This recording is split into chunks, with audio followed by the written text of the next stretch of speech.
90 రోజుల కోర్సు పూర్తి చేస్తే చాలు 100% ప్లేస్మెంట్ సపోర్ట్ తో సాఫ్ట్వేర్ జాబ్ మీ సొంతం. వెంటనే కోడ్ జ్ఞాన్ డెస్టినేషన్ ని సంప్రదించండి.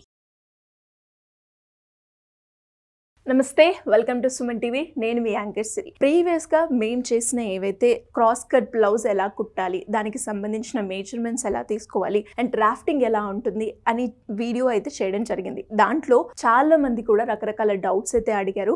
సో వాటన్నిటికీ ఇన్ డీటెయిల్గా ప్రాక్టికల్గా మీకు ఈ వీడియోలో చూపించడానికి, అసలు బ్లౌజ్ మెజర్మెంట్ తీసుకునేటప్పుడు ఎలాంటి సీక్వెన్స్ ఫాలో అవ్వాలి, కట్టింగ్ ప్రాసెస్ ఎలా ఉంటుంది, కంప్లీట్గా ఒక బ్లౌజ్ స్టిచ్ చేస్తే ఎలా ఉంటుంది అనేది మాత్రం మనం ఈ వీడియోలో తెలుసుకోబోతున్నాం. నమస్కారం మేడం. నమస్తే సిరి. సో మేడం, అంటే బేసిక్గా చాలా మంది కూడా ఒక టైలర్ దగ్గరికి వెళ్ళినప్పుడు మెజర్మెంట్స్ తీసుకుంటూ ఉంటారు. వాళ్ళ స్టైల్ని బట్టి వాళ్ళు తీసుకుంటూ ఉంటారు. కానీ ఒక పర్ఫెక్ట్ బ్లౌజ్ స్టిచ్ చేయడానికి మెజర్మెంట్స్ అనేవి చాలా ఇంపార్టెంట్ అని చెప్తూ ఉంటారు. కాబట్టి మెజర్మెంట్స్ తీసుకునేటప్పుడు మనం ఒక సీక్వెన్స్ అనేది ఫాలో అవ్వాలి అంటారా? అవును, డెఫినెట్గా. ఎందుకు అంటే ఒక ప్రాసెస్లో వస్తే మనము ఒక లైన్ అంటే 1 by 1 తీసుకుంటే మనకి కూడా అర్థమవుతుంది ఎక్కడ ఎలా తీసుకోవాలి అనేది. అసలు ఇది ఇప్పుడు బ్లౌజ్ సైజ్ అనమాట. దీని మీద అసలు మనం మెజర్మెంట్స్ ఎలా తీసుకోవాలి బ్లౌజ్కి. ఇప్పుడు మనం క్రాస్ కట్ చూపిస్తున్నాం బ్లౌజ్. ఈ క్రాస్ కట్ మెజర్మెంట్స్ ఎలా తీసుకోవాలి, ఆఫ్టర్ దట్ స్టిచ్చింగ్ ఎలా చేయాలి, అంటే కట్టింగ్ డ్రాఫ్టింగ్ ఎలా చేయాలి అనేది చూద్దాం. ఫస్ట్ బ్యాక్ పార్ట్ తీసుకోవాలి. ఇక్కడ నుంచి లెంత్, మనకి లెంత్ ఎంత కావాలి అంటే బ్లౌజ్కి లెంత్ చాలా ఇంపార్టెంట్ అనమాట. బ్లౌజ్ ఎంత లెంత్గా ఉంటే అంత అందంగా కనిపిస్తుంది. ఎందుకంటే అది కూర్చున్నప్పుడు కానీ, నుంచున్నప్పుడు కానీ, వాష్ చేసినప్పుడు కానీ షింక్ అవ్వడం జరుగుతుంది కొన్ని ఫ్యాబ్రిక్స్ చూస్తూ ఉంటే. అందుకని కొంచెం ఒక 1 ఇంచ్ ఎక్స్ట్రా మనం లెంత్ కంపల్సరీగా పెట్టుకోవాలన్నమాట. ఇక్కడ నుంచి మ్యాక్సిమం అంటే 13.5 లేకపోతే 14 ఇంచెస్ మనం మ్యాక్సిమం 13 అయితే కంపల్సరీగా ఉండాలి. అంటే ఈ షోల్డర్ మెజర్మెంట్స్ ఎలా తీసుకోవాలి అంటే ఇక్కడ నుంచి స్టార్ట్ చేసి బ్యాక్ సైడ్ ఇలా 13 ఇంచెస్ తీసుకోవాలి. లెంత్ 13 ఇంచెస్ అయిపోయిన తర్వాత ఇక్కడ నుంచి మనం క్రాస్గా మనం బ్యాక్ నెక్ తీసుకోవాలి. బ్యాక్ నెక్ మనకి ఎంత కావాలి అంటే కొంతమంది డీప్ ప్రిఫర్ చేస్తూ ఉంటారు. అంటే బ్లౌజ్ అందంగా కనిపించాలి అంటే డీప్, అంటే బ్లౌజ్ డీప్గా ఉంటేనే అందంగా కనిపిస్తుంది. ఆ నెక్ మనం ఏం పెట్టాము, ఏం ప్యాటర్న్ పెట్టాము అది అందంగా కనిపిస్తుంది. పైకి ఉంటే అంత అందంగా కనిపించదు. బట్టి మనం డిజైన్ అనేది డీప్ గా తీసుకోవాలా, షార్ట్ గా తీసుకోవాలా? అవును, కొంతమంది ఏం చేస్తారంటే డీప్గా పెట్టుకున్నప్పుడు ఇక్కడ ఒకటి టై చేసుకోవడానికి నాట్స్ కూడా పెట్టుకుంటూ ఉంటారు. ఎందుకంటే షోల్డర్స్ జారిపోకుండా ఉండడానికి, గ్రిప్ ఉండడానికి చాలా మంది యూస్ చేస్తూ ఉంటారు. ఇక్కడ నుంచి మనము ఒక 10.5 మ్యాక్సిమం 10 లేకపోతే 10.5 పెట్టుకుంటే చాలా అందంగా కనిపిస్తుంది. అంటే వాళ్ళు చాలా ఫ్యాట్గా ఉన్న వాళ్ళు కొంచెం డీప్ పెట్టుకుంటే కొంచెం సన్నగా కూడా కనిపిస్తూ ఉంటారు. లావుగా ఉన్న వాళ్ళు ఇంకా పొడుగ్గా కనిపిస్తూ ఉంటారు, అందంగా కనిపిస్తారు అనమాట ఈ బ్లౌజ్ డీప్ రావడం వల్ల. ఇప్పుడు బ్యాక్ పార్ట్ అనేది అయిపోయింది. ఇప్పుడు షోల్డర్ తీసుకుందాం. ఇక్కడ నుంచి అంటే ఈ షోల్డర్ ఈ జాయింట్ ఉంది కదా, ఈ జాయింట్ ఇక్కడ నుంచి స్టార్ట్ చేసి ఇక్కడ వరకు, ఈ షోల్డర్ ఎక్కడైతే ఎండ్ అవుతుందో అక్కడ వరకు మెజర్మెంట్స్ తీసుకోవాలి.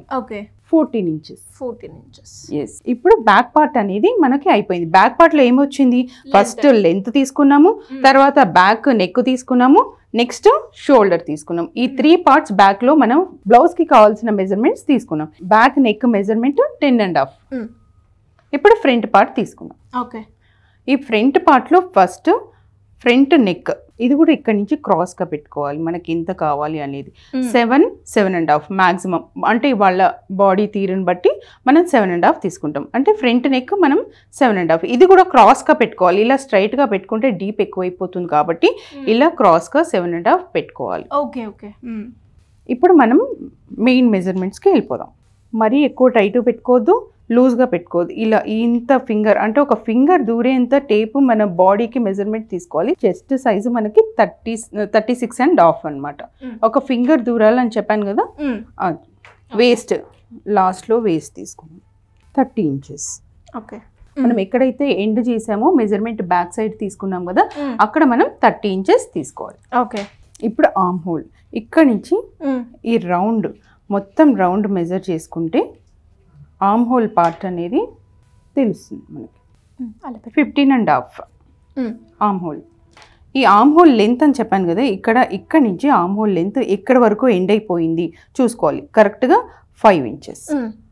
అంటే మనం మెజర్మెంట్స్ తీసుకున్నప్పుడు ఇలా sequence first length, shoulder, arm whole length, waste, chest, back neck and front neck ఇలా ఒక సీక్వెన్స్ ప్రకారం ఫస్ట్ మనం పేపర్ మీద రాసుకొని తర్వాత దాని మనం బాడీ మీద కానీ లేకపోతే మన డమ్మీతో కానీ మెజర్మెంట్స్ తీసుకొని ప్రాక్టీస్ చేస్తూ ఉంటే మనకి ఈజీగా ప్రాసెస్ అర్థమవుతుంది. అంటే మనకి మెజర్మెంట్స్ ఎక్కడెక్కడ తీసుకోవాలి, మనం ఎక్కడ మిస్టేక్స్ చేస్తాం అనేది పేపర్ మీద మనకి ఈజీగా అర్థమవుతుంది. ఓకే, సో ఇప్పుడు మనమైతే మెజర్మెంట్స్ తీసుకున్నాం కాబట్టి ఇప్పుడు డ్రాఫ్టింగ్ చేయబోతున్నాం. డ్రాఫ్టింగ్ చేస్తాం. ఇది మామూలుగా జనరల్గా ఇది బ్లౌజ్ పీస్ అనుకుందాం. ఈ బ్లౌజ్ పీస్ని ఫస్ట్ మనం ఎలా ఫోల్డ్ చేసుకోవాలి అంటే ఇలా ఫోల్డ్ చేసుకోవాలి. ఓకే, ఇప్పుడు ఇక్కడ నుంచి ఫస్ట్ బ్యాక్ పార్ట్ తీసేయాలి దీంట్లోంచి, తర్వాత ఫ్రంట్ పార్ట్ తీసుకోవాలి. ఇప్పుడు బ్యాక్ పార్ట్ మెజర్మెంట్స్ ఆల్రెడీ మనం తీసుకున్నాం కాబట్టి అది ఎలా వస్తుంది చూద్దాం. First length 13 plus ½ inch extra తీసుకోవాలి మనం, ఎందుకంటే ఫోల్డింగ్ కి వెళ్తుంది కాబట్టి. మన ఆఫ్టర్ స్టిచ్చింగ్ 13 ఇంచెస్ మనకి రావాలి. ఇక్కడ షోల్డర్ పార్ట్ తీసుకున్నాం కదా, ఇక్కడ ఈ షోల్డర్ పార్ట్ లో ఏమొస్తుంది, నెక్ అండ్ షోల్డర్ పార్ట్ రెండు కవర్ అవుతాయి. ఇక్కడ 2.5 నెక్ కోసం, 2.5 షోల్డర్ కోసం. ఇక్కడ నుంచి ఆర్మ్ హోల్ లెంత్, మనం arm whole length measurements already తీసుకున్నాం కదా, ఇక్కడ నుంచి 5 ఇంచెస్ ఆర్మ్ హోల్. షోల్డర్ ఏదైతే 14 అన్నారు కదా మేడం, అంటే 4 పార్ట్స్ అంటారా? లేదు, 1 పార్టే, అంటే బ్యాకే తీసుకున్నాం మనం, ఫ్రంట్ తీసుకోలేదు. ఇందాక మెజర్మెంట్స్ లో నేను చూపించినప్పుడు ఓన్లీ బ్యాక్ తీసుకున్నాం కాబట్టి ఇది ఫోల్డ్, అంటే ఇది ఓన్లీ బ్యాక్ పార్టే మనం కట్ చేస్తున్నాం కదా, by 2 చేసుకోవాలన్నమాట. ఓకే, ఇక్కడ ఈ లైన్ లో మనం చెస్ట్ లైన్ తీసుకోవాలి. 36 వచ్చింది కదా మన చెస్ట్. అవును మేడం. 9 తీసుకోవాలి. 9 ప్లస్ 1 ఇంచ్ ఎక్స్ట్రా. ఓకే, ఇక్కడ వేస్ట్ పార్ట్, వేస్ట్ మనకి 30 వచ్చింది. దీన్ని 4 పార్ట్స్ చేయాలి, ఎందుకంటే మొత్తం రౌండ్ మనం మెజర్ చేసాం కాబట్టి 4 పార్ట్స్. అంటే మనం ఈ పేపర్ అనేది 2 పార్ట్సే ఉంది కాబట్టి మనం 2 పార్ట్స్ తీసుకొని చేసాం అనమాట క్యాలిక్యులేషన్.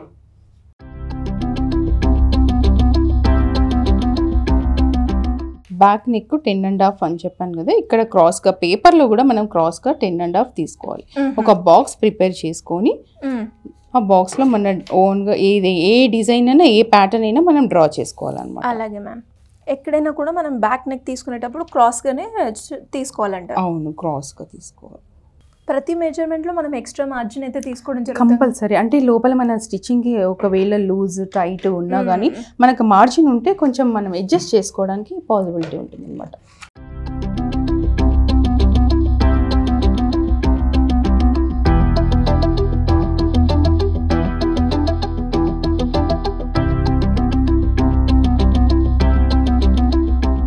ఇదేంటి మేడం? ఇది మార్జిన్ స్టిచ్చింగ్ అని చెప్పాను కదా, మనం స్టిచ్ చేసిన తర్వాత 13 ఇంచెస్ కంపల్సరీగా రావాలి. ఇక్కడ స్టిచ్ వస్తుంది, ఇది బ్యాక్ పార్ట్. ఓకే, ఇది స్టిచ్చింగ్ తర్వాత యూ షేప్ బాగా వస్తుంది. దీన్ని ఇప్పుడు ఫ్రంట్ పార్ట్ ఎలా కట్ చేసుకోవాలి, సేమ్ ఇలాగే పెట్టుకొని ఫ్యాబ్రిక్లో క్రాస్ కట్ అని చెప్పాం కాబట్టి ఇది కూడా క్రాస్లో ఉండాలి కంపల్సరీగా. క్లాత్ అడ్జస్ట్ చేసుకొని ఈ ఫ్యాబ్రిక్ని మనం క్రాస్గా పెట్టుకోవాలి, ఈ బ్యాక్ పార్ట్ని. ఇక్కడ ఏంటంటే చిన్న టెక్నిక్, మన ఫ్రంట్ పార్ట్లో బెల్ట్ అనేది వస్తుంది కదా మనకి, ఆ బెల్ట్ పార్ట్ అనేది ఫోల్డ్ చేసుకోవాలి. ఓకే, ఇక్కడ నుంచి 11.5 మార్క్ చేసుకొని ఇది బెల్ట్ పార్ట్ అన్నమాట. అంటే ఇప్పుడు బ్యాక్ ఏదైతే కట్ చేసామో దాన్ని మనం కొంచెం క్రాస్గా పెట్టి కట్ చేస్తే అది ఫ్రంట్ నెక్ అయిపోతుందా మేడం? ఫ్రంట్ పార్ట్ వస్తుంది అన్నమాట.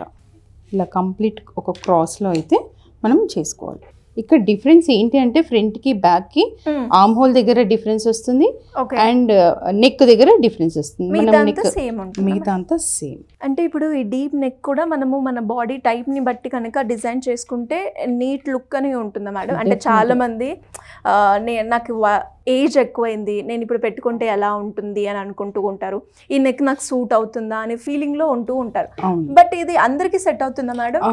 అంటే కొన్ని మన ఫ్యాన్సీ శారీస్ కానీ కొంచెం పార్టీ వేర్ కానీ కొంచెం డీప్ నెక్ ఉంటేనే అందంగా బ్లౌజ్ అనేది చాలా అందంగా కనిపిస్తుంది అనమాట.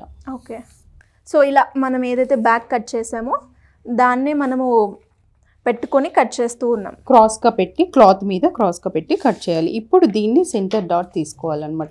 ఇప్పుడు అంటే ఫ్రంట్ పార్ట్ రెడీ అయిపోయింది. దీనికి మనము సెంటర్ డాట్ అంటే మెయిన్ మేజర్ థింగ్ మనకి షేప్ అనేది రావాలి అంటే ఇక్కడ నుంచి ఒక 3.5 తీసుకోవాలి.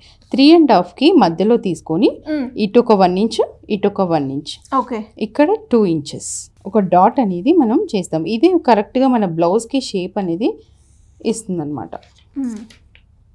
ఇలా డాట్స్ పెట్టుకొని ఒక కప్ అనేది మనకి ఏర్పడుతుంది. కింద ఒక బెల్ట్ వస్తుంది, బెల్ట్ అటాచ్ చేసుకొని ఫ్రంట్ పార్ట్ తయారవుతుంది. ఇప్పుడు కట్ చేసి చూద్దాం.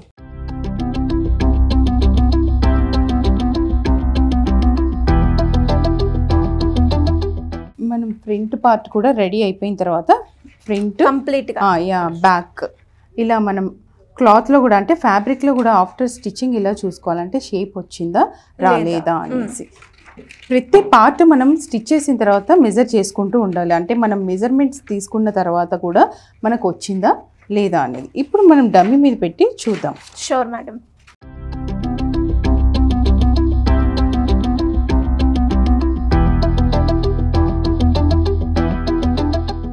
ఇక్కడ ఓపెన్, ఫ్రంట్ ఓపెన్, ఇక్కడ కింద బెల్ట్ అనేది వస్తుంది, సైడ్ లో జాయింట్. మన హ్యాండ్స్ తర్వాత మనం డ్రాఫ్టింగ్ చేసుకొని జాయిన్ చేసుకుంటాం. ఒక షేప్ అనేది అంటే మనం ఎలా తీసుకోవాలి, పేపర్ మీద డ్రాఫ్టింగ్ ఎలా చేయాలి, మెజర్మెంట్ ప్రకారం వచ్చిందా లేదా. ఇప్పుడు మనం టేప్ తోటి ఆల్రెడీ మెజర్మెంట్ తీసుకున్న తర్వాత ఇక్కడ నుంచి ఇక్కడ లెంత్ మనకు కరెక్ట్గా వచ్చిందా లేదా, ఈ చెస్ట్ అనేది మనకు కరెక్ట్గా కూర్చుందా లేదా, ఈ బ్యాక్ సైడ్ మన నెక్ తీసుకున్నప్పుడు ఇది షేప్ వచ్చిందా లేదా, మనం అనుకున్న మెజర్మెంట్ వచ్చిందా లేదా అని అన్నీ చెక్ చేసుకొని ఎవ్రీ పాయింట్ చెక్ చేసుకొని స్టిచ్చింగ్ తర్వాత ప్రతి పార్ట్ మనం ఐరన్ చేసుకుంటే నీట్ ఫినిషింగ్ అనేది ఈజీగా వస్తుంది అనమాట. అంటే పర్ఫెక్ట్ ఒక డమ్మీకి బ్లౌజ్ క్రాస్ కట్ ఎలా వస్తుందో ఒక షేప్ అనేది తీసుకురావచ్చు మనం. నాకు తెలిసి ఈ వీడియో చూసిన వాళ్ళందరికీ కూడా ఒక కంప్లీట్ ఒక ఐడియా వచ్చింది. అంటే ఒక క్రాస్ కట్ బ్లౌజ్ని ఎలా కుట్టాలి, అంటే దానికి తీసుకోవాల్సిన మెజర్మెంట్స్ ఎలా తీసుకోవాలి, డ్రాఫ్టింగ్ ఎలా చేయాలి, అండ్ దాని తర్వాత కంప్లీట్ లుక్ అనేది అయితే మీకు ఈ వీడియోలో అయితే అందించడం జరిగింది మేడం. అండ్ దాంతోపాటు ఎవరైనా కూడా ఇంకా ఈ క్లాసెస్ ఏదైతే మీరు కండక్ట్ చేయబోతున్నారో ఆ క్లాసెస్కి అటెండ్ అవ్వాలి, ఒక బ్లౌజ్ని ఏ విధంగా స్టిచ్ చేస్తే పర్ఫెక్ట్ మెజర్మెంట్స్ ఉంటాయి, చాలా ఈజీ టెక్నిక్స్తో మేము ఎలా నేర్చుకోవాలి అనుకునే వాళ్ళు ఎలా అప్రోచ్ అయ్యే ఛాన్స్ ఉందంటారు మేడం? నార్మల్గా మనము 1 month 3 months కోర్సెస్, ఇంకా ఒక 1 week కోర్స్, అంటే వాళ్ళకి బేసిక్గా ఎలాంటి నాలెడ్జ్ ఉంది, వాళ్ళకి ఆల్రెడీ స్టిచ్చింగ్ వచ్చా రాదా, అంటే వాళ్ళు ఆల్రెడీ సగం నేర్చుకొని ఉంటారు, స్టిచ్చింగ్ తెలిసి కొంచెం కటింగ్ తెలియని వాళ్ళు ఉంటారు, అట్లా మెజర్మెంట్స్ తీసుకొని వాళ్ళు ఉంటారు, పర్ఫెక్ట్గా ఫినిషింగ్ లేదు, ప్యాటర్న్ మేకింగ్ రాదు, ఇలాంటి వాళ్ళకి మనం కోర్స్ ఇవ్వడం జరుగుతుంది. 1 month 3 months కోర్సెస్ ఉంటాయి. కింద స్క్రోల్ అవుతున్న నెంబర్కి కాంటాక్ట్ అవ్వచ్చు. Thank you madam. Thank you so much. Thank you Siri. Suman టీవీలో మీ పర్సనల్ అండ్ బిజినెస్ ప్రమోషన్స్ కోసం కింది నెంబర్కి కాంటాక్ట్ చేయండి.